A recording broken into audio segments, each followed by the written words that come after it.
નમસ્કાર મિત્રો, આજના આ ઉપયોગી અને મહત્વપૂર્ણ વિડીયોમાં આપનું સ્વાગત છે। આજે આપણે એવી માહિતી શીખવાના છીએ કે જે દરેક મોબાઈલ અને ઇન્ટરનેટ વપરાશકર્તા માટે જરૂરી છે અને તે છે વેબસાઇટ કેવી રીતે ઓળખવી। પરંતુ મિત્રો, તેના વિશે વાત કરતા પહેલા આ વિડીયોને તમે એક નાનકડો લાઈક કરી દેજો, કારણ કે તમારા એક નાનકડા લાઈકથી અમને પ્રોત્સાહન મળે છે અને આવા જ પ્રકારના તમને ઉપયોગી થાય એવા વિડીયો બનાવતા રહીએ। તો આ વિડીયોને લાઈક અવશ્ય કરશો અને ચેનલને સબસ્ક્રાઇબ કરી લેજો। ચાલો હવે આગળ વધીએ। આજકાલ ઇન્ટરનેટ પર હજારો નકલી વેબસાઇટ બનાવવામાં આવે છે, જે દેખાવમાં સરકારી કે મોટા બ્રાન્ડ જેવી દેખાય છે, જેથી લોકો સરળતાથી છેતરાઈ જાય છે। તેથી સાચી અને નકલી વેબસાઇટને ઓળખવાનું અત્યંત મહત્વપૂર્ણ બની ગયું છે, કારણ કે સાચી અને ખોટી વેબસાઇટ વિશે તમને જાણકારી હશે તો તમે આમાંથી બચી શકશો। માટે સાચી વેબસાઇટ કઈ અને ખોટી વેબસાઇટ કઈ તે વિશે જાણવું ખૂબ જ જરૂરી છે, માટે વિડીયોનો અંત સુધી જુઓ। સૌથી પહેલું ધ્યાન રાખવાનું એ છે કે સાચી વેબસાઇટ હંમેશા એક સુરક્ષિત એડ્રેસ ધરાવે છે।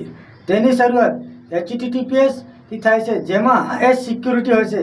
જો HTTPS ના બદલે HTTP લખેલું હોય તો એ સાઇટ વિશ્વાસપાત્ર ન હોઈ શકે। HTTPS પછી લગતી તાળાની નિશાની પણ ચેક કરશો, આ સૂચવે છે કે સાઇટ સુરક્ષિત છે। બીજું મહત્વનું એક છે કે વેબસાઇટનું સાચું નામ। સરકારની વેબસાઇટ સામાન્ય રીતે government.in અથવા nic.in પર સમાપ્ત થાય છે। જો કોઈ સાઇટનું નામ ગવર્મેન્ટ હેલ્પ અથવા હેલ્પ ઇન્ડિયા જેવા અજાણ્યા શબ્દોથી ભરેલું હોય છે તો તે નકલી હોવાની શક્યતા વધારે છે। બ્રાન્ડની સાઇટમાં પણ .com અથવા .in હોય છે, પરંતુ નામ હંમેશા સાચા સ્પેલિંગમાં જ હોય છે। અગાઉથી તપાસવાનો ત્રીજો માર્ગ છે કે નકલી સાઇટોમાં ઘણીવાર ખોટી ભાષા, ભૂલ ભરેલા શબ્દો, અજીબ રંગો અથવા બેદરકારીવાળા ડિઝાઇન હોય છે।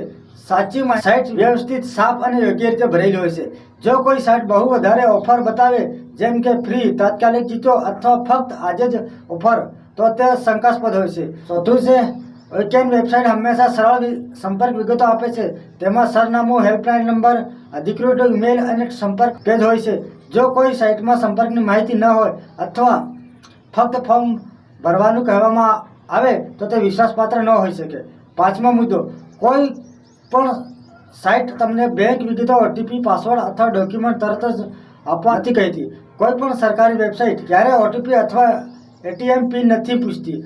જો કોઈ સાઇટ આવી માહિતી માંગે તો ચોક્કસ ખોટી છે। અને છેલ્લે, હંમેશા સાઇટ વિશેની રિવ્યૂ, રેટિંગ અથવા ગૂગલ પરની માહિતી ચેક કરો। મોટાભાગની નકલી સાઇટ વિશે લોકોને નારાજગી મળે છે, જ્યારે સાચી સાઇટ પર સારા રિવ્યૂ હોય છે।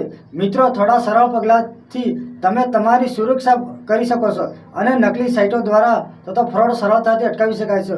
યાદ રાખજો, દરમિયાન એક નાનું ધ્યાન પૂરા ડેટા અને પૈસા બચાવી શકે। મિત્રો, કેવો લાગ્યો આજનો વિડીયો? જો વિડીયો સારો લાગ્યો હોય તો વિડીયોને લાઇક, શેર અને ચેનલને સબસ્ક્રાઈબ કરવાનું ભૂલશો નહીં।